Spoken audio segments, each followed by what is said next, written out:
Patriarchs and Prophets, chapter 3. The temptation and fall. No longer free to stir up rebellion in heaven, Satan's enmity against God found a new field in plotting the ruin of the human race. In the happiness and peace of the holy pair in Eden, he beheld a vision of the bliss that to him was forever lost. Moved by envy, he determined to incite them to disobedience and bring upon them the guilt and penalty of sin. He would change their love to distrust and their songs of praise to reproaches against their Maker. Thus he would not only plunge these innocent beings into the same misery which he was himself enduring, but would cast dishonor upon God and cause grief in heaven. Our first parents were not left without a warning of the danger that threatened them. Heavenly messengers opened to them the history of Satan's fall and his plots for their destruction, unfolding more fully the nature of the divine government which the prince of evil was trying to overthrow. It was by disobedience to the just commands of God that Satan and his host had fallen. How important, then, that Adam and Eve should honor that law by which alone it was possible for order and equity to be maintained. The law of God is as sacred as God himself. It is a revelation of his will, a transcript of his character, the expression of divine love and wisdom. The harmony of creation depends upon the perfect conformity of all beings, of everything, animate and inanimate, to the law of the Creator. God has ordained laws for the government not only of living beings, but of all the operations of nature. Everything is under fixed laws, which cannot be disregarded. But while everything in nature is governed by natural laws, man alone, of all that inhabits the earth, is amendable to moral law. To man, the crowning work of creation, God has given power to understand his requirements, to comprehend the justice and beneficence of his law, and its sacred claims upon him, and of man unswerving obedience is required. Like the angels, the dwellers in Eden had been placed upon probation. Their happy estate could be retained only on condition of fidelity to the Creator's law. They could obey and live, or disobey and perish. God had made them the recipients of rich blessings, but should they disregard his will, he who spared not the angels that sinned could not spare them. Transgression would forfeit his gifts and bring upon them misery and ruin. The angels warned them to be on their guard against the devices of Satan, for his efforts to ensnare them would be unwearied. While they were obedient to God, the evil one could not harm them, for, if need be, every angel in heaven would be sent to their help. If they steadfastly repelled his first insinuations, they would be as secure as the heavenly messengers. But should they once yield to temptation, their nature would become so depraved that in themselves they would have no power and no disposition to resist Satan. The tree of knowledge had been made a test of their obedience and their love to God. The Lord had seen fit to lay upon them but one prohibition as to the use of all that was in the garden. But if they should disregard his will, in this particular, they would incur the guilt of transgression. Satan was not to follow them with continual temptations. He could have access to them only at the forbidden tree. Should they attempt to investigate its nature, they would be exposed to his wiles. They were admonished to give careful heed to the warning which God had sent them, and to be content with the instruction which he had seen fit to impart. In order to accomplish his work unperceived, Satan chose to employ as his medium the serpent, a disguise well adapted for his purpose of deception. The serpent was then one of the wisest and most beautiful creatures on the earth. It had wings, and while flying through the air presented an appearance of dazzling brightness, having the color and brilliancy of burnished gold.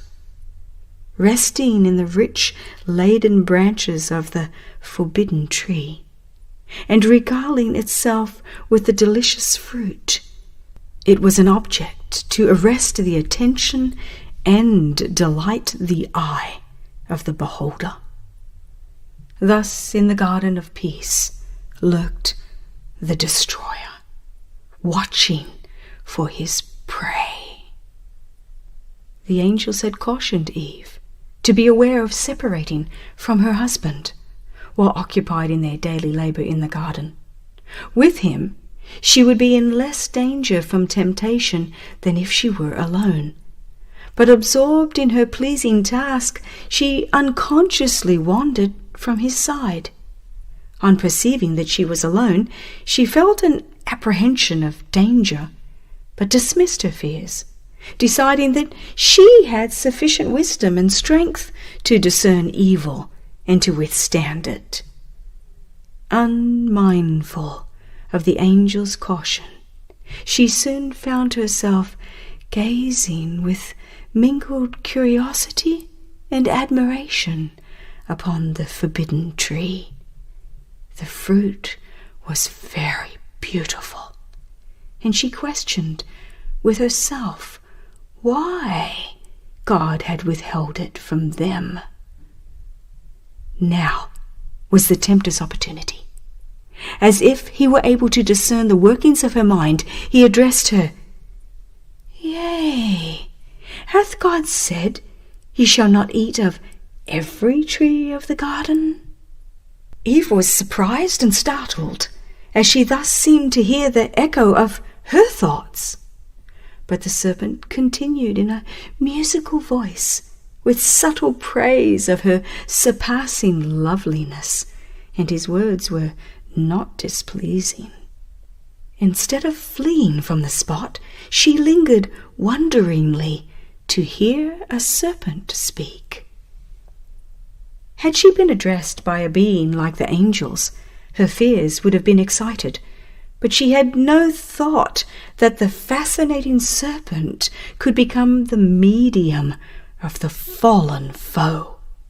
To the tempter's ensnaring question she replied, "We may eat of the fruit of the trees of the garden, but of the fruit of the tree which is in the midst of the garden, God hath said, Ye shall not eat of it, neither shall ye touch it, lest ye die." And the serpent said unto the woman, "Ye shall not surely die, for God doth know that in the day ye eat thereof, then your eyes shall be opened, and ye shall be as gods, knowing good and evil." By partaking of this tree, he declared, they would attain to a more exalted sphere of existence and enter a broader field of knowledge. He himself had eaten of the forbidden fruit, and as a result had acquired the power of speech. And he insinuated that the Lord jealously desired to withhold it from them, lest they should be exalted to equality with himself. It was because of its wonderful properties, imparting wisdom and power, that he had prohibited them from tasting or even touching it. The tempter intimated that the divine warning was not to be actually fulfilled. It was designed merely to intimidate them. How could it be possible for them to die? Had they not eaten of the tree of life? God had been seeking to prevent them from reaching a nobler development and finding greater happiness. Such has been Satan's work from the days of Adam to the present, and he has pursued it with great success. He tempts men to distrust God's love and to doubt his wisdom. He is constantly seeking to excite a spirit of irreverent curiosity, a restless, inquisitive desire to penetrate the secrets of divine wisdom and power. In their efforts to search out what God has been pleased to withhold, multitudes overlook the truths which he has revealed and which are essential to salvation. Satan tempts men to disobedience by leading them to believe they are entering a wonderful field of knowledge. But this is all a deception. Elated with their ideas of progression, they are, by trampling upon God's requirements, setting their feet in the path that leads to degradation and death. Satan represented to the holy pair that they would be gainers by breaking the law of God. Do we not today hear similar reasoning? Many talk of the narrowness of those who obey God's commandments, while they themselves claim to have broader ideas and to enjoy greater liberty. What is this but an echo of the voice from Eden? In the day ye eat thereof, transgress the divine requirement, ye shall be as gods. Satan claimed to have received great good by eating of the forbidden fruit, but he did not let it appear that by transgression he had become an outcast from heaven. Though he had found sin to result in infinite loss, he concealed his own misery in order to draw others into the same position. So now the transgressor seeks to disguise his true character. He may claim to be holy, but his exalted profession only makes him the more dangerous as a deceiver. He is on the side of Satan, trampling upon the law of God and leading others to do the same, to their eternal ruin. Eve really believed the words of Satan, but her belief did not save her from the penalty of sin. She disbelieved the words of God, and this was what led to her fall. In the judgment, men will not be condemned because they conscientiously believed a lie, but because they did not believe the truth, because they neglected the opportunity of learning what is truth. Notwithstanding the sophistry of Satan to the contrary, it is always disastrous to disobey God. We must set our hearts to know what is truth. All the lessons which God has caused to be placed on record in his word are for our warning and instruction. They are given to save us from deception. Their neglect will result in ruin to ourselves. Whatever contradicts God's word, we may be sure proceeds from Satan. The serpent plucked the fruit of the forbidden tree and placed it in the hands of the half-reluctant Eve. Then he reminded her of her own words, that God had forbidden them to touch it, lest they die. She would receive no more harm from eating the fruit, he declared, than from touching it. Perceiving no evil results from what she had done, Eve grew bolder. When she saw that the tree was good for food and that it was pleasant to the eyes and a tree to be desired to make one wise, she took of the fruit thereof and did eat. It was grateful to the taste, and as she ate, She seemed to feel a vivifying power and imagined herself entering upon a higher state of existence. Without a fear she plucked and ate, and now, having herself transgressed, she became the agent of Satan in working the ruin of her husband. In a state of strange, unnatural excitement, with her hands filled with the forbidden fruit, she sought his presence and related all that had occurred. An expression of sadness came over the face of Adam. He appeared astonished and alarmed. To the words of Eve he replied that this must be the foe against whom they had been warned, and by the divine sentence she must die. In answer she urged him to eat, repeating the words of the serpent, that they should not surely die. She reasoned that this must be true, for she felt no evidence of God's displeasure, but on the contrary realized a delicious, exhilarating influence, thrilling every faculty with new life. Such she imagined as inspired the heavenly messengers. Adam understood that his companion had transgressed the command of God, disregarded the only prohibition laid upon them as a test of their fidelity and love. There was a terrible struggle in his mind. He mourned that he had permitted Eve to wander from his side, but now the deed was done. He must be separated from her whose society had been his joy. How could he have it thus? Adam had enjoyed the companionship of God and of holy angels. He had looked upon the glory of the Creator. He understood the high destiny open to the human race should they remain faithful to God. Yet all these blessings were lost sight of in the fear of losing that one gift which in his eyes outvalued every other. Love, gratitude, loyalty to the Creator, all were overborne by love to Eve. She was a part of himself, and he could not endure the thought of separation. He did not realize that the same infinite power who had from the dust of the earth created him, a lovely, beautiful form, and had in love given him a companion, could supply her place. He resolved to share her fate. If she must die, he would die with her.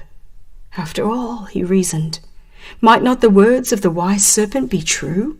Eve was before him as beautiful and apparently as innocent as before this act of disobedience. She expressed greater love for him than before.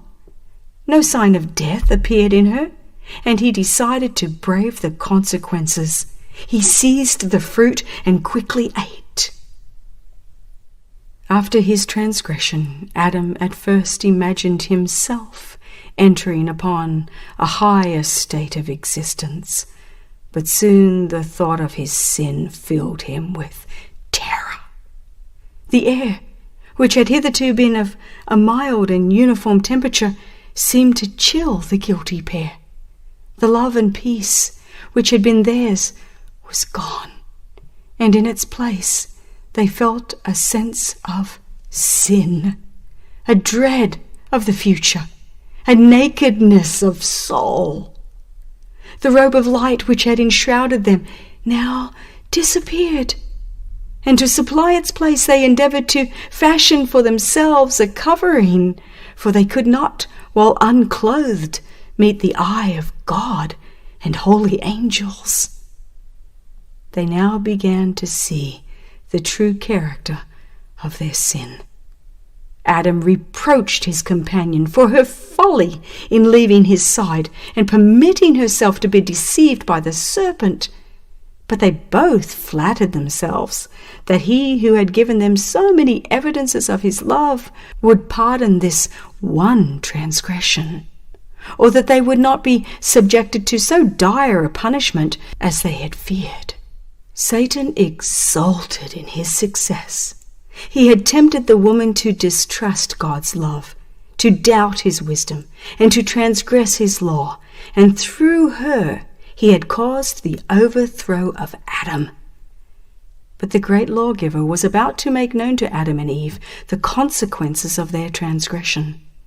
The divine presence was manifested in the garden. In their innocence and holiness, they had joyfully welcomed the approach of their Creator. But now they fled in terror and sought to hide in the deepest recesses of the garden. But the Lord God called unto Adam and said unto him, Where art thou? And he said, I heard thy voice in the garden, and I was afraid, because I was naked, and I hid myself. And he said, Who told thee that thou wast naked? Hast thou eaten of the tree whereof I commanded thee that thou shouldest not eat? Adam could neither deny nor excuse his sin, but instead of manifesting penitence, he endeavored to cast the blame upon his wife, and thus upon God himself. The woman whom thou gavest to be with me, she gave me of the tree, and I did eat. He who from love to Eve had deliberately chosen to forfeit the approval of God, his home in paradise, and an eternal life of joy, could now, after his fall, endeavor to make his companion and even the Creator himself responsible for the transgression. So terrible is the power of sin. When the woman was asked, What is this that thou hast done? She answered, The serpent beguiled me, and I did eat. Why didst thou create the serpent? Why didst thou suffer him to enter Eden? These were the questions implied in her excuse for her sin. Thus, like Adam, she charged God with the responsibility of their fall. The spirit of self-justification originated in the father of lies.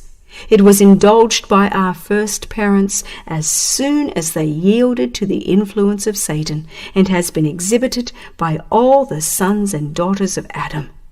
Instead of humbly confessing their sins, they try to shield themselves by casting the blame upon others, upon circumstances, or upon God, making even his blessings an occasion of murmuring against him. The Lord then passed sentence upon the serpent. Because thou hast done this, thou art cursed above all cattle, and above every beast of the field. Upon thy belly thou shalt go, and dust thou shalt eat all the days of thy life. Since it had been employed as Satan's medium, the serpent was to share the visitation of divine judgment. From the most beautiful and admired of the creatures of the field, it was to become the most groveling and detested of them all, feared and hated by both man and beast.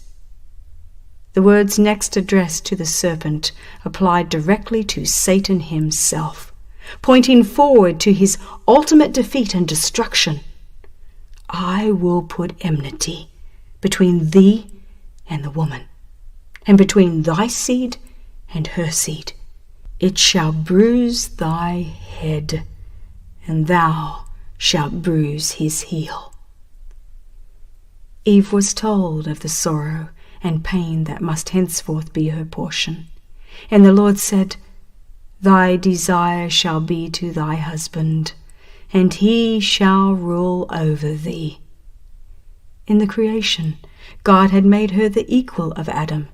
Had they remained obedient to God, in harmony with his great law of love, they would ever have been in harmony with each other. But sin had brought discord, and now their union could be maintained and harmony preserved only by submission on the part of the one or the other. Eve had been the first in transgression, and she had fallen into temptation by separating from her companion, contrary to the divine direction. It was by her solicitation that Adam sinned, and she was now placed in subjection to her husband. Had the principles enjoined in the law of God been cherished by the fallen race, this sentence, though growing out of the results of sin, would have proved a blessing to them. But man's abuse of the supremacy thus given him has too often rendered the lot of woman very bitter and made her life a burden. Eve had been perfectly happy by her husband's side in her garden home, but like restless modern Eves, she was flattered with the hope of entering a higher sphere than that which God had assigned her. In attempting to rise above her original position, she fell far below it. A similar result will be reached by all who are unwilling to take up cheerfully their life's duties in accordance with God's plan. In their efforts to reach positions for which He has not fitted them, many are leaving vacant the place where they might be a blessing. In their desire for a higher sphere, many have sacrificed true womanly dignity and nobility of character, and have left undone the very work that heaven appointed them. To Adam the Lord declared, "Because thou hast hearkened unto the voice of thy wife, and hast eaten of the tree of which I commanded thee, saying, Thou shalt not eat of it. Cursed is the ground for thy sake. In sorrow thou shalt eat of it all the days of thy life. Thorns also and thistles shall it bring forth to thee, and thou shalt eat the herb of the field. In the sweat of thy face shalt thou eat bread, till thou return unto the ground. For out of it wast thou taken, for dust thou art, and unto dust thou shalt return." It was not the will of God that the sinless pair should know aught of evil. He had freely given them the good, and had withheld the evil. But contrary to his command, they had eaten of the forbidden tree, and now they would continue to eat of it. They would have the knowledge of evil all the days of their life. From that time, the race would be afflicted by Satan's temptations. Instead of the happy labor heretofore appointed them, anxiety and toil were to be their lot. They would be subject to disappointment, grief, and pain, and finally to death. Under the curse of sin, all nature was to witness to man of the character and results of rebellion against God. When God made man, he made him ruler over the earth and all living creatures. So long as Adam remained loyal to heaven, all nature was in subjection to him. But when he rebelled against the divine law, the inferior creatures were in rebellion against his rule. Thus the Lord, in his great mercy, would show men the sacredness of his law, and lead them by their own experience to see the danger of setting it aside, even in the slightest degree. And the life of toil and care, which henceforth was to be man's lot, was appointed in love. It was a discipline rendered needful by his sin, to place a check upon the indulgence of appetite and passion, to develop habits of self-control. It was a part of God's great plan for man's recovery from the ruin and degradation of sin. The warning given to our first parents, "In the day that thou eatest thereof, thou shalt surely die," did not imply that they were to die on the very day when they partook of the forbidden fruit. But on that day, the irrevocable sentence would be pronounced. Immortality was promised them on condition of obedience. By transgression, they would forfeit eternal life. That very day, they would be doomed to death. In order to possess an endless existence, man must continue to partake of the tree of life. Deprived of this, his vitality would gradually diminish until life should become extinct. It was Satan's plan that Adam and Eve should by disobedience incur God's displeasure, and then if they failed to obtain forgiveness, he hoped that they would eat of the tree of life and thus perpetuate an existence of sin and misery. But after man's fall, holy angels were immediately commissioned to guard the tree of life. Around these, angels flashed beams of light, having the appearance of a glittering sword. None of the family of Adam were permitted to pass that barrier, to partake of the life-giving fruit. Hence, there is not an immortal sinner. The tide of woe that flowed from the transgression of our first parents is regarded by many as too awful a consequence for so small a sin, and they impeach the wisdom and justice of God in his dealings with man. But if they would look more deeply into this question, they might discern their error. God created man after his own likeness, free from sin. The earth was to be peopled with beings only a little lower than the angels. But their obedience must be tested, for God would not permit the world to be filled with those who would disregard his law. Yet, in his great mercy, he appointed Adam no severe test, and the very lightness of the prohibition made the sin exceedingly great.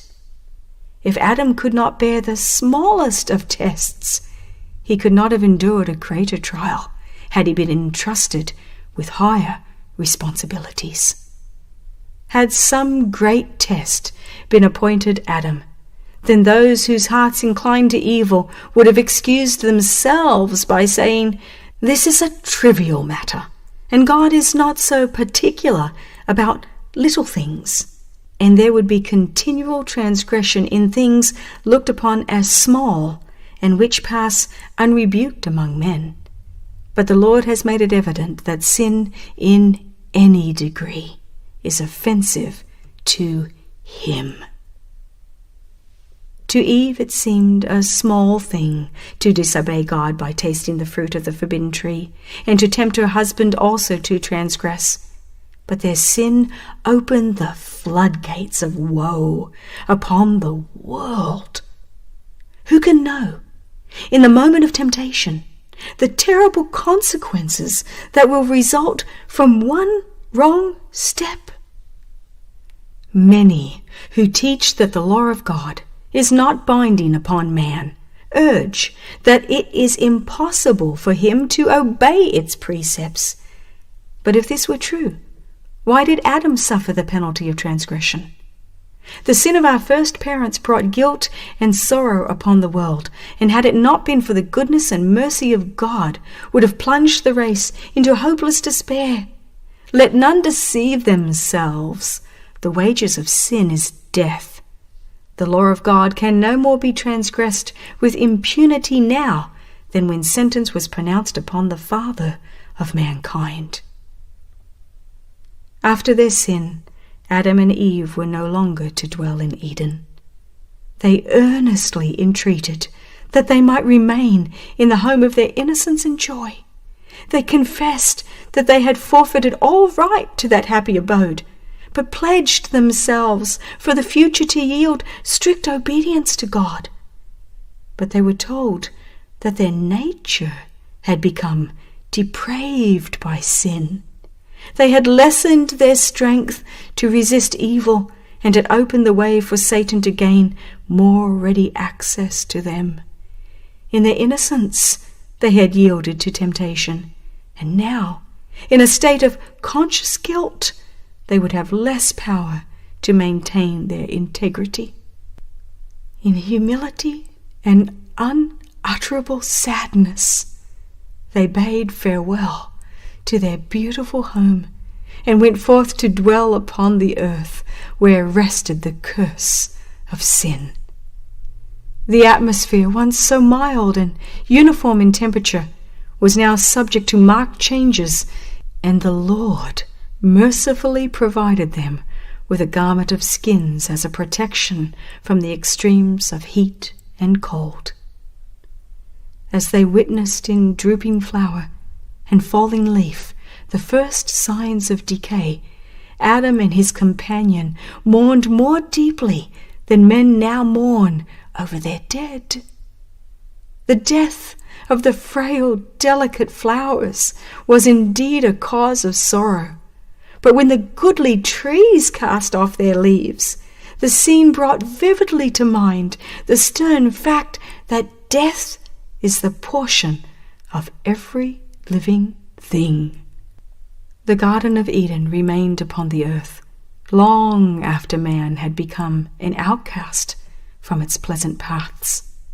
The fallen race were long permitted to gaze upon the home of innocence, their entrance barred only by the watching angels.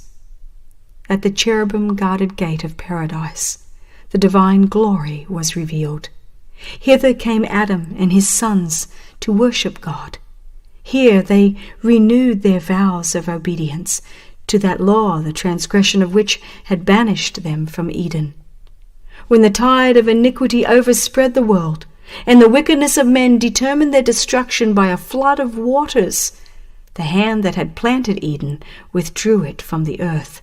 But in the final restitution, when there shall be a new heaven and a new earth, it is to be restored, more gloriously adorned than at the beginning. Then they that have kept God's commandments shall breathe in immortal vigor beneath the tree of life, and through unending ages the inhabitants of sinless worlds shall behold in the garden of delight a sample of the perfect work of God's creation, untouched by the curse of sin. A sample of what the whole earth would have become had man but fulfilled the Creator's glorious plan.